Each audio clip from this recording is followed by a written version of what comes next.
நலங்கு மாவு எப்படி யூஸ் பண்ணிட்டு இருக்கோம், என்னெல்லாம் பெனிஃபிட்ஸ் அப்படி. பச்சை பயிறு, கஸ்தூரி மஞ்சள், ரோஜா இதழ், ஆவாரம்பூ, வெட்டி வேறு, செம்பருத்தி பூ, கடலைப்பருப்பு, பூழாங்கிழங்கு, வேப்பிலை இதெல்லாம் கொண்டக்கடலை கூட ஆட் பண்ணலாம். விரலி மஞ்சள் என்ன பண்ணும், நம்மளோட ஸ்கின்ல வந்துட்டு எந்த இன்ஃபெக்ஷன் ஆகாம, பருக்கள் வராம அதெல்லாம் பண்ணும். வசமும் பயங்கரமான டிஸ்இன்ஃபெக்டன்ட் தான். வந்து ரொம்ப ஷைனிங் வேணும், க்ளோ வேணும் அப்படின்னு நினைக்கிறோம்னா, காலேஜ்லாம் இருக்குங்க பிள்ளைங்க ஒழுங்கா கேர் பண்ண மாட்டாங்க, கிரீம்ஸ் போட மாட்டாங்க. எப்பயுமே கன்சிஸ்டன்டா அதுக்கு நம்ம போஷாக்கு கொடுத்துட்டே இருக்கணும்.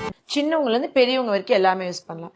உங்க வீட்டுல உங்க மனைவியில இருந்து, அம்மால இருந்து, பொம்பளை பிள்ளைகள இருந்து, குழந்தையில இருந்து எல்லாரும் போட்டு பலன் தங்க மேனி ஆகிறதுக்கு இது உதவும். கோல்டன் ஃபேஸ் பேக், பச்சை பால் இருக்குல்ல, காய்ச்சாத பால், அதுல நம்ம மிக்ஸ் பண்ணி ஃபேஸ்ல அப்ளை பண்ணி வச்சுட்டு ஒரு 10 மினிட்ஸ் கழிச்சு வாஷ் பண்ணிடலாம். இதுல பச்சை பால் திருப்பி கொஞ்சம் வச்சுக்கிட்டு இது ஃபேஸ் அப்ளை பண்ணி காஞ்ச அப்புறம் மில்க் தொட்டு இப்படி மசாஜ் பண்ணிக்கிட்டே இருக்கணும்.